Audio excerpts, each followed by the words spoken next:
Welcome back to ARMEDFORAGER. We got some great news. A judge in Harney County just deemed Measure 114 unconstitutional and permanently blocked it.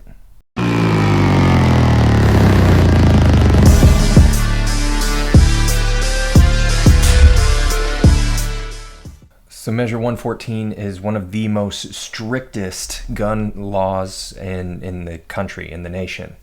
This was passed by Oregon voters at a very, very slim margin, somewhere around the lines of 49 to 51 in favor of Measure 114. It was then taken to court and then ultimately blocked by this judge. And just yesterday, the judge looked at it and said, nope, this is completely unconstitutional. We cannot do this. It's going to be permanently blocked.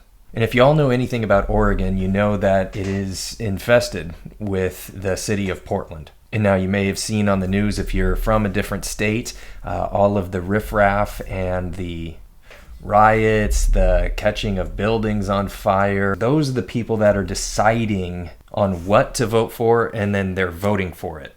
And so that's where Measure 114 came from. And with bigger cities like that in Oregon, like Portland, you have a majority of the population in those big infested cities. And so that's where the 51% came from, the slim margin of passing this measure that was ultimately permanently blocked. There still are good people around here, including this judge who rightfully so deemed this as unconstitutional. And then there are some really good people in Idaho, our neighboring state, and Oregon here that are really interested in the Greater Idaho movement. Also, if you are interested in a hat like this, we got that down here in the ARMEDFORAGER shop. Check that out. This is the Greater Idaho hat from the ARMEDFORAGER store. There's also an even greater Idaho hat that you can grab that includes California. And if you don't know anything about the Greater Idaho movement, I will leave a link down below. And you can check that out and be informed. So if you remember, Measure 114 included certain things, and there were many things in this document that they produced. And then ultimately voters did approve it, but the big thing was the standard capacity magazines. You were no longer allowed to have standard capacity magazines. You couldn't own any magazine that had more than 10 rounds in it. The other thing was you needed to have a permit to even purchase a firearm now, not just a concealed weapons permit or concealed firearm permit, but you needed a permit just to buy a firearm. And all of the mess involved with that would have included the need to go to your local police department, sheriff's office, sit with them for a while, fill out all this stuff. Then they would deem if you were fit to own a firearm. And if you remember, and I'll leave a link up here on what I think about Measure 114 and all of the nitty-gritty details involved with it. But ultimately, they did not have the resources for that. None of the sheriffs and police offices and agencies were even willing to do it. And so they were pleading with the governor and the state officials, don't do this, because they said they would not enforce it. Now in some of the more liberal areas like Benton County and the northern Portland area, they were gung-ho about it, but it would have taken at least 2 years to get the resources for this measure to even work appropriately. So in effect, the hard truth about this is that you would have to wait 2 years to get a firearm.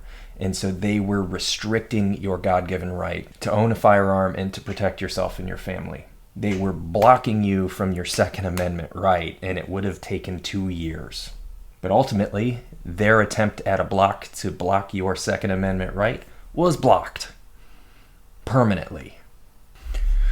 Now, the state really desperately wants to appeal this, and they've said a lot of things about that. And so what's going to happen is it's going to go to the Oregon Supreme Court, and I'll keep y'all updated on that. But as of now, it has been permanently blocked. And so your standard capacity magazines that you have, keep them. They're legal for now. So just some of the nitty-gritty and the decision on this in court. When this was happening, the judge didn't allow a lot of testimony, but he did allow the state attorneys to call on several witnesses to testify. And some of the witnesses involved with trying to retain this measure were professors from the University of California, Berkeley. and Southern Oregon University. And so hyper liberal and obviously biased on one side of things when it comes to gun control, or really gun restriction for the U.S. citizens. They just really they hate that Second Amendment, so they're doing everything in their power to reduce it bit by bit. And you've seen this from 2020 on. I mean, that kind of radical nonsense was going on before that, but you could really see the shift there. And it was plain and obvious that that's what they're trying to do. And so they call on these guys, and their argument is that in Oregon in the 1850s, the majority of firearms were just single shot or muzzle loaders or those, 6-shot wheel guns, and that those firearms never held more than 10 rounds. And that when the Constitution was invented, that they never envisioned that we'd have these types of firearms. Now, here's Judge Raschio's opinion on this and his rebuttal toward some of that nonsense coming out of there, because that's obviously debunked, but let's hear him out. And this is coming from the Statesman's Journal, and I'll leave a link as well. But Raschio said he used their testimony, along with testimony from former Cody Firearms Museum curator Ashley Lebensky, to find Oregon Constitutional Convention delegates and those voting for the Constitution would have been generally aware of firearms development and multi-shot technology, and that the highest level of gun development had been introduced in the state at the time. I mean, obviously, really all you have to do is Google search around that time and see some of the really extreme weaponry that was available and developed at that time. It kind of would make you blush if you were a firearms manufacturer at this point in time and with our development now. And then going on, Oregonians of 1857 were relying on firearms and were not seeking to restrain access to the best firearms with the highest functionality possible that they could procure. In writing Oregon's right to bear arms in Article 1, Section 27 of the state constitution, Raschio wrote. Yeah.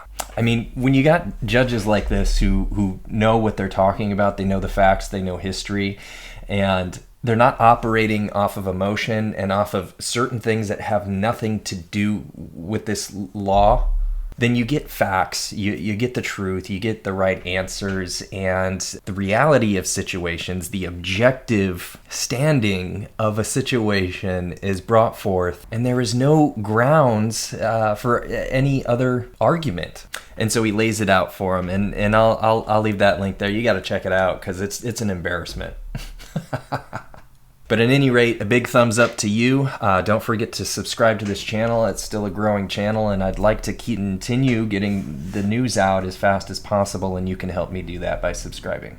There's also some links down below with some pretty sweet deals from Amazon. I do get a portion of that if you click on the links, but it's not going to cost you anything, and it's not going to make it so you have to pay more.